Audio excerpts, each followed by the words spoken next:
માંગરોળમાં LCB police દ્વારા અલગ અલગ બ્રાન્ડનો દારૂ કુલ રૂપિયા 69 લાખના મુદ્દામાલ સાથે એક ઈસમને ઝડપી પાડવામાં આવ્યો છે।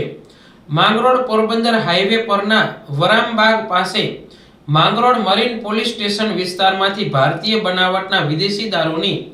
બોટલ ચપટા મળી કુલ નંગ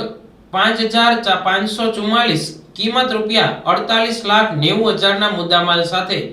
તેમજ ટ્રક મળી કુલ રૂપિયા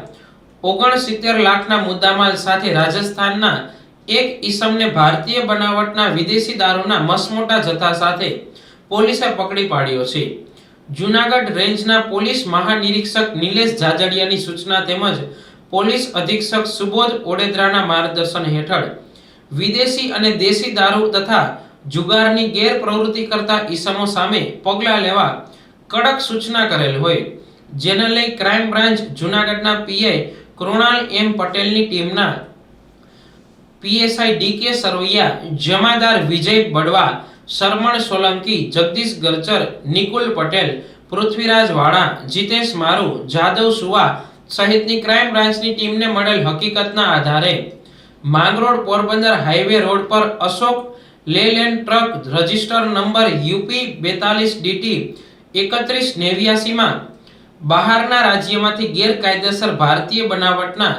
વિદેશી દારૂનો જથ્થો આવેલ, જે ટ્રકની તપાસ કરતા તેમાં ભારતીય બનાવટનો વિદેશી દારૂનો મસમોટો જથ્થો મળી આવતા ટ્રક સાથે તમામ મુદ્દામાલ કબજે કરી અને એક ઈસમને પકડી પાડ્યો છે। માંગરોળ મરીન પોલીસ સ્ટેશનમાં પ્રોહિબિશન એક્ટ મુજબનો ગુનો દાખલ કરવામાં આવેલ છે, જેમાં પકડાયેલા આરોપી અફઝલ અલી, સફાત અલી, ચાંદ મોહમ્મદ મંસૂરી, ઉંમર વર્ષ 37, ધંધો ડ્રાઇવિંગ, રહેવાસી અસનાહરા ગામ, તાલુકો જિલ્લો સિદ્ધાર્થનગર, રાજ્ય ઉત્તર પ્રદેશ, હાલ A1 palace flat number 402 Ambedkar Nagar વાડાને અલગ અલગ બ્રાન્ડના દારૂ સાથે કુલ કિંમત રૂપિયા 69 લાખના મુદ્દામાલ સાથે ઝડપી પાડવામાં આવ્યો છે।